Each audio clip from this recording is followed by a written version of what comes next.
Welcome to Quickies. My videos are for entertainment purpose only. Movie का start एक scientist से होता है। वो कुछ एनिमल्स पर टेस्ट कर रहा था और कोई एंटीडोट तैयार करने की कोशिश में था। उसके लिए गवर्नमेंट उसे फंड्स देती थी, लेकिन एक्सपेरिमेंट नाकाम होने की वजह से गवर्नमेंट ने उसे फंड्स देना बंद कर दिए। इसके बावजूद उसने हार नहीं मानी और आखिरकार एंटीडोट बनाने में कामयाब हो गया। इस एंटीडोट की वजह से इंसान पर कोई भी असर नहीं होता था, ना तो उसे कोई बीमारी अटैक कर सकती थी। सबसे पहले वो एंटीडोट खुद में इंजेक्ट करता है। इसके बाद उसका बेटा ब्रूस पैदा होता है, जो ये एंटीडोट लगाने के बाद पैदा हुआ था। यही वजह थी कि उसमें मेडिसिन का असर मौजूद था। साइंटिस्ट उसे रिमूव करने के लिए सोल्यूशन ढूंढ रहा था ताकि उसका असर अपने बेटे के अंदर से खत्म कर सके। ब्रूस को दिखाया जाता है जिसे कोई भी चोट लगे तो वो हंसता रहता था, क्योंकि उसे कोई फर्क नहीं पड़ता था। ऐसे ही टाइम गुजर जाता है और फिर उसके फादर को जॉब से सस्पेंड कर दिया जाता है, क्योंकि उसने गवर्नमेंट की बात नहीं मानी थी। बहुत ज्यादा साल गुजरने के बाद ब्रूस अब बड़ा हो चुका था। वो एक और फैमिली के साथ रहता था।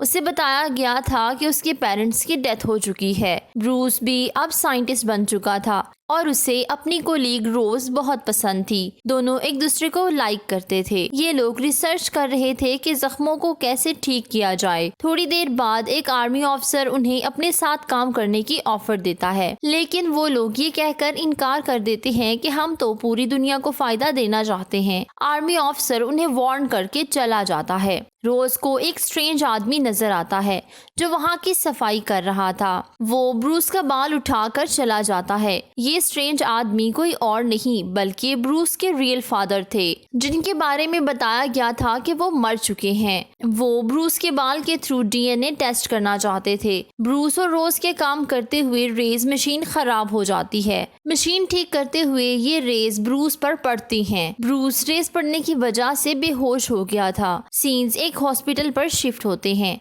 जहां ब्रूस को अब होश आता है। रोज भी उसके पास बैठी हुई थी। वो कहती है कि ये रेस तो बहुत ज्यादा खतरनाक थी। मैं हैरान हूँ कि तुम बच कैसे गए। ब्रूस उसे कहता है कि इस बात को छोड़ो, मैं बहुत ज्यादा एनर्जेटिक फील कर रहा हूँ। रोज इस बात से मजीद हैरान हो जाती है, लेकिन दोनों खुश भी होते हैं कि ब्रूस बच गया। रात को ब्रूस से मिलने उसके फादर आते हैं। ब्रूस को उनकी बातों पर यकीन नहीं था। वो बताते हैं कि आर्मी ने तुम लोगों से झूठ बोला।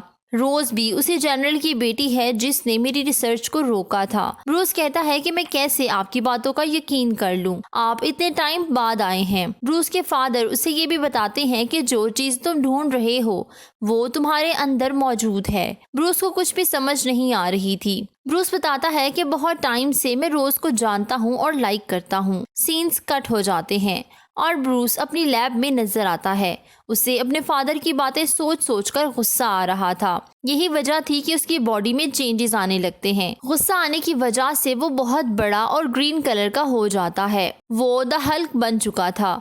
ये सब उसके फादर छुप कर देख रहे थे। ब्रूस को अपने बचपन की यादें आने लगती हैं, मगर वो सारी चीजें तोड़कर वहाँ से चला जाता है। सीन फिर से रोज और ब्रूस पर शिफ्ट होते हैं, जो कि अब नॉर्मल हो चुका था। रोज उससे लैब के बारे में डिस्कस करती है कि कल बहुत सी अजीब चीजें हुई हैं, लेकिन ब्रूस को तो कुछ भी याद नहीं था। वो कहता है कि नहीं, मैं तो लैब में नहीं आया, बल्कि मैंने एक ड्रीम देखा जिसमें एक आदमी खुद को मेरा फादर कह रहा था। इतने में रोज के फादर आ जाते हैं और उसे बाहर भेजकर ब्रूस से बात करने लगते हैं। जनरल को इस बात का पता था कि ब्रूस उसे साइंटिस्ट का बेटा है और वो अपने बाप का छोड़ा हुआ अधूरा काम पूरा करेगा। उधर हम रोज को ब्रूस के फादर से मिलते हुए देखते हैं, जो उनसे पूछ रही थी कि ब्रूस में ऐसा क्या है कि मेरे फादर उसके पीछे पड़े हैं। वो रोज को बताते हैं कि ब्रूस सच में बहुत यूनिक है। तुम्हें उसे जनरल के पास अकेले नहीं छोड़ना चाहिए था। अगर आर्मी को ब्रूस के बारे में पता चला तो वो उसे अरेस्ट कर लेंगे।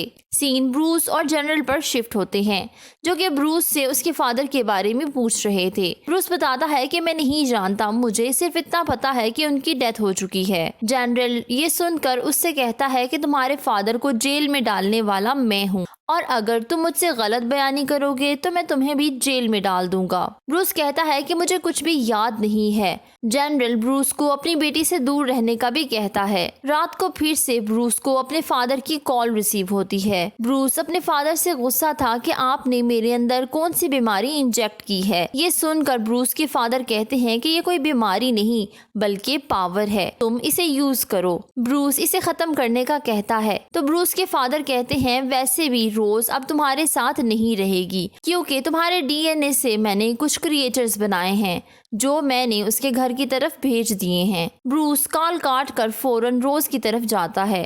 रास्ते में उसे आर्मी ऑफिसर रोकता है जिसकी वजह से वो गुस्से में एक बार फिर से ग्रीन हल्क में बदल जाता है और रोज की तरफ जाता है। ब्रूस रोज को अपने साथ कार में बिठा लेता है कि इतने में वही क्रिएचर डॉग्स जो कि ब्रूस के डीएनए से बनाए गए थे आ जाते हैं। ब्रूस उनसे फाइट करके मार देता है। वो रोज को सारी सच्चाई बताने लगता है कि मेरी बॉडी में कोई हिडन मेडिसिन है जो कि मेरे फादर की वजह से मुझे मिली।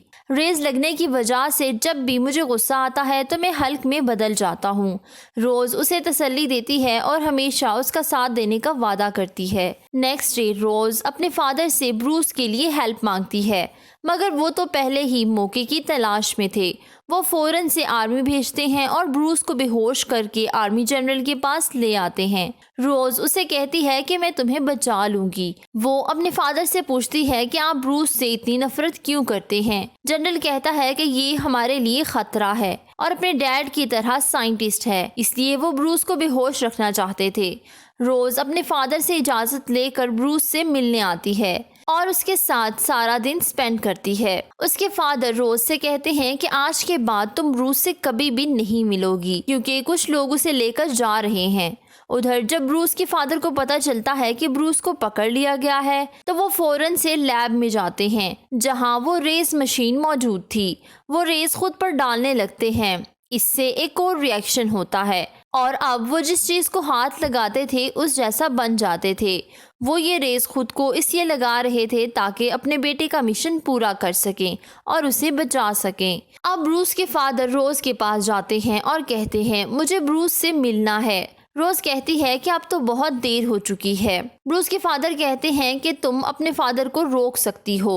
रोज कहती है कि नहीं, गलती आपने की है तो मुझे क्यों कह रहे हैं। ब्रूस के फादर उसे बताते हैं कि ये गलती नहीं बल्कि डीएनए के जरिए आया है। अगर तुम्हारे फादर मेरे प्रोजेक्ट को ना रोकते तो मैं अब तक इसका हल निकाल चुका होता। मैं तो ब्रूस को मारना चाहता था जब मुझे पता चला कि वो बड़ा होकर दुनिया के लिए खतरा बन सकता है, मगर मेरी वाइफ सामने आ गई जिसकी वजह से उसे नाइफ लग गई और उसकी डेथ हो गई। दूसरी तरफ ब्रूस को इलेक्ट्रिक शॉक दिए जा रहे थे ताकि वो हल्क बन सके और आर्मी उसकी स्किन रिमूव करके डीएनए से मजीद हल्क बनाए और उनसे फायदा उठा सके। लेकिन ब्रूस भी बड़ा चालाक था, वो अपने गुस्से को कंट्रोल किए हुए था। ब्रूस को इतना टॉर्चर किया जाता है कि वो बेहोश हो जाता है। अब उसे वाटर टैंक में डाल दिया जाता है जिससे उसे बचपन की यादें आने लगती हैं कि किस तरह उसके फादर उसे मारना चाहते थे और उनकी वजह से उसकी मदर की डेथ हो गई। फाइनली अब उसे गुस्सा आ जाता है और वो बहुत बड़ा हल्क बन जाता है। वो ग्लास तोड़कर बाहर आता है। ब्रूस बहुत ज्यादा पावरफुल हो चुका था। पूरी आर्मी उसे कंट्रोल करने में लगी थी मगर नहीं कर पाती। फायरिंग का भी ब्रूस पर कोई असर नहीं था। हल्क अब बिल्डिंग से बाहर आता है। आर्मी हल्क के पीछे हेलीकॉप्टर लेकर भी आती है। हल्क अपना बैलेंस खोकर पानी में गिरता है। हल्क वहां से बचता बचता सिटी की तरफ आ जाता है। यहाँ उसे रोज नजर आती है। रोज को देखते ही उसका गुस्सा कम हो जाता है और वो नॉर्मल ह्यूमन बन जाता है। अब फिर से उसे आर्मी पकड़ लेती है। रोज को बहुत दुख था कि उसके फादर ने उससे झूठ बोला, इसलिए वो अपने फादर से नफरत करने लगती है। ब्रूस के फादर आर्मी से रिक्वेस्ट करते हैं कि उन्हें ब्रूस से आखिरी बार मिलने दिया जाए, इसके बाद वो खुद को सरेंडर कर देंगे। मगर वो भी आर्मी के साथ गेम कर रहे थे। उनमें भी अब पावर्स आ चुकी थी। ब्रूस के फादर ब्रूस से मिलते हैं और उसे हल्क बनने का कहते हैं, लेकिन ना तो उसे गुस्सा आ रहा था और ना ही अब वो स्ट्रॉन्ग था, बल्कि ब्रूस काफी वीक हो चुका था। ब्रूस के फादर सिटी की सारी एनर्जी एब्जॉर्ब करके ब्रूस को दे देते हैं। अब ब्रूस हल्क बन चुका था, इसलिए वो दोनों एक दूसरे से फाइट करने लगते हैं। ये दोनों इसलिए लड़ रहे थे ताकि ब्रूस के फादर सारी एनर्जी ले सकें, इसलिए वो अपनी सारी एनर्जी अपने फादर को देने लगता है, मगर वो कंट्रोल नहीं कर पाते और कहते हैं कि बस अब आर्मी उन पर बॉम्ब ब्लास्ट करती है, जिससे दोनों बाप बेटा मर जाते हैं। 1 साल बाद रोज के फादर की कॉल आती है कि अगर कहीं भी ब्रूस तुम्हें हल्क की सूरत में नजर आए तो मुझे इन्फॉर्म करना, क्योंकि मुझे यकीन है कि वो नहीं मर सकता। रोज कहती है कि मैं नहीं बताऊंगी और ना ही मैं उसे याद करना चाहती हूँ। मूवी के एंडिंग सीन्स में ब्रूस को जिंदा दिखाया जाता है और वो कुछ लोगों का ट्रीटमेंट कर रहा था। उसने अपने गुस्से को भी कंट्रोल कर लिया था, यही वजह थी कि उसे कोई भी पहचान नहीं सकता था। इसके साथ ही मूवी एंड हो जाती है। Please don't forget to subscribe, follow my social handles. Thank you for watching.